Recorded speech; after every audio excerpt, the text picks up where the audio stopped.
fellow citizens, at this hour, American and coalition forces are in the early stages of military operations to disarm Iraq, to free its people, and to defend the world from grave danger. On my orders, coalition forces have begun striking selected targets of military importance to undermine Saddam Hussein's ability to wage war.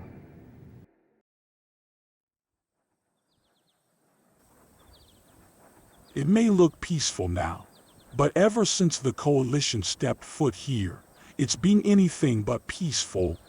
Ambushes, IEDs, and Myanmar, all most of these soldiers know. The Iraqi army, and especially the Iraqi population, has put stiff resistance to the invaders. To combat such resistance, the coalition has ramped up aerial strikes and deployed more troops to the ground, although not without disputes from the United Nations. Many nations have spoken against the coalition's invasion of Iraq and have demanded reparations and the immediate withdrawal of coalition forces. We asked the CFPD commander through our reporter in Syria his stance on the invasion. It's a terrible thing, really. I fundamentally believe in peace, and to see an invasion right next door, really disturbing to say the least. But we have our own issues going on in Syria that we must take care of before we can talk about peace in another nation. I do hope that the UN gets their act together and stop this invasion. But it's not just UN diplomats. This war doesn't just go on through a screen. It's not just news reports. There are actual people fighting in this war. Let's see what they have to say. You know, the constant fighting and the horrors of war aren't the worst thing about this desert hellhole. It's the heat and the waiting. We just wait and wait and wait. And then if we are lucky, we get to blow innocent people's homes up.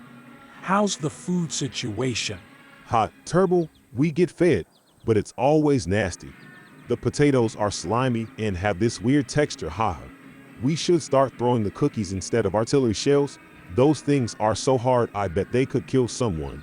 I'd rather eat a crayon than some of the stuff here. How has your experience in the Iraqi conflict been? A famous Marine once said it's not like going to the beach fun, or making out with your sister fun, it's more like shoving. Never mind.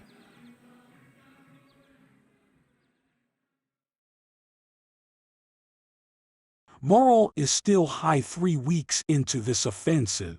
The coalition is at last in the city of Baghdad, but after the open plains of southern Iraq, they're about to meet a terrible new reality. This is not a place these soldiers know, but their enemy does. Nor is it one that they are welcome in.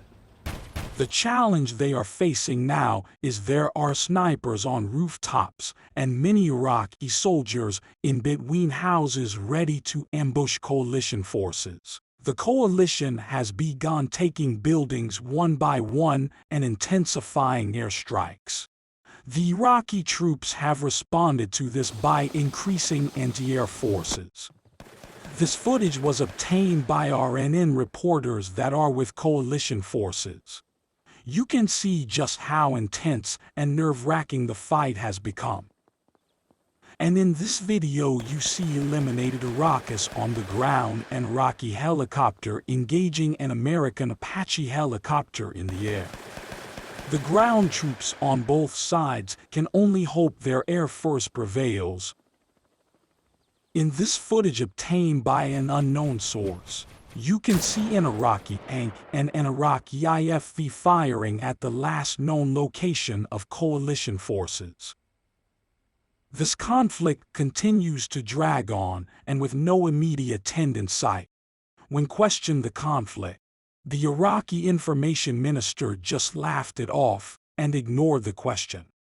إذا أرادوا الاستمرار في إثارة الفوضى والصراع والخلاف والتناحر وعدم الاستماع لصوت العقل فإني.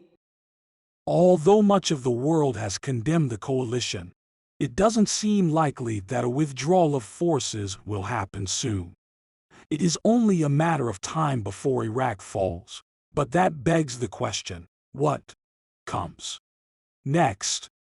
With the coalition victory, A massive power vacuum emerges. We can only hope that this power struggle doesn't cost that many lives.